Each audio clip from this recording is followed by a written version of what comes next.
एकनाथ शिंदे मुख्यमंत्री होते त्यावेळेस काय निर्णय झाला तर असं काय? माननीय एकनाथ शिंदे साहेब जेव्हा मुख्यमंत्री होते त्यावेळेस निर्णय त्यांनी दिला होता, गेल्या 10 वर्षाची ज्यांची परवानगी आहे त्यांना परवानगी घेण्याची गरज नाही, सलग त्यांनी 5 वर्ष त्यांना परवानगी देण्यात यावी असं प्रशासनाला त्यांनी सांगितलेलं होतं. परंतु ह्या वर्षी असं कुठेही होताना दिसत नाहीये, परवानगी कुठं मिळत नाहीये. आम्हाला प्रत्येकाला, प्रत्येक मंडळाला सगळीकडे दारोदार फिरायला लागतंय, मिटिंगा अटेंड करायला लागतंय. कुठंतरी या मुख्यमंत्री उपमुख्यमंत्री यांनी दिलेला शब्द पाळावा आणि सलग 5 वर्ष परवानगी ही द्यावी अशी सगळ्या मंडळांची विनंती आहे. तुम्ही हे सांगितलं का की मागच्या वर्षी मुख्यमंत्र्यांनी हा निर्णय घेतला तरी तुम्ही असं का करता? आम्ही वारंवार प्रत्येक मीटिंग मध्ये आम्ही ही गोष्ट त्यांच्या निदर्शनास आणून देतोय, परंतु याच्यावर कुणीही लक्ष आता देताना आम्हाला दिसत नाही.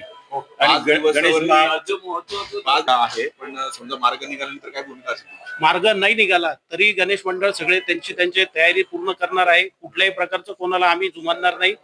परवानगी द्या अथवा नका देऊ, आम्ही आमचा गणेश उत्सव हा मोठ्या प्रमाणात जोरदार पद्धतीने साजरा करणारच आहोत असा आमच्या सगळ्या गणेश मंडळ महामंडळाचे अध्यक्ष व आमच्या सगळ्यांचा हा निर्णय झालेला आहे. Okay, thank you.